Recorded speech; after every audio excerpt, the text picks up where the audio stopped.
Pastor Dalton here at both the Redstone and Commerce campus. Today I want to ask you a question. Have you ever heard someone say, anyone but that guy? Yeah, it could be about anything. It could be about inviting somebody. It could be about, man, when you hear somebody at church say, hey, you should love this person, you're like, anyone but that guy.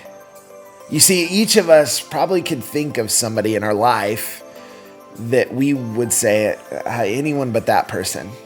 And some of us, it's really personal. Some people we see each and every day, and we're like, I just don't know about that person. But here's the thing. We've been talking about this idea of finding community. And if we want to be the community that God has called us to be, we need to first remember that God loves us and that He invited us into His community through His Son. But He also has invited that person that you're thinking of right now. I want you to check this out. This is in Romans chapter 12. Check this out. Romans 12:14, it says this: bless those who persecute you. Bless and do not curse. Believers who seek to love God are going to have enemies. The Bible tells us this. But the Bible tells us to bless them, to speak well of them. If you want to grow God's kingdom, if you want to be a part of this community, be active in growing it and inviting others, it means that at times you're going to have to do some things that are not very easy. But here's the thing, we have a great example in Jesus. You see, Jesus was dying on the cross, and He had gone through, to be honest, quite a rough day. One of His best friends had turned on Him. A guy that He had walked with for 3 years. He turns on Him and sells Him for a little bit of coin.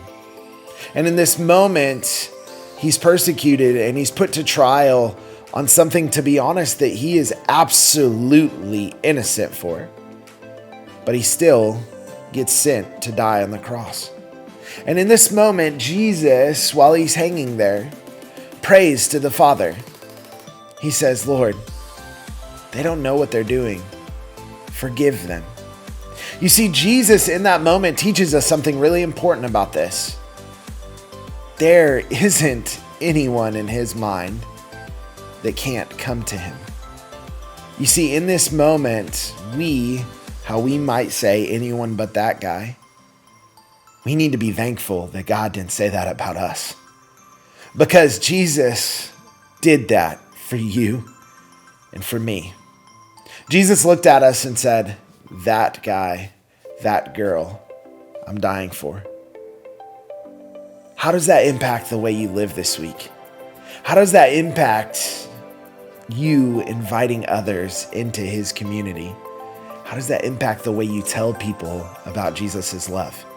Today in small group, we're going to be talking more on this topic.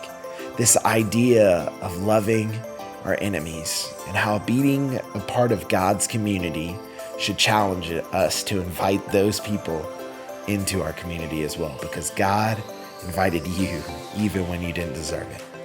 Love you guys. I can't wait to hear how small group goes. We'll talk to you later. Bye.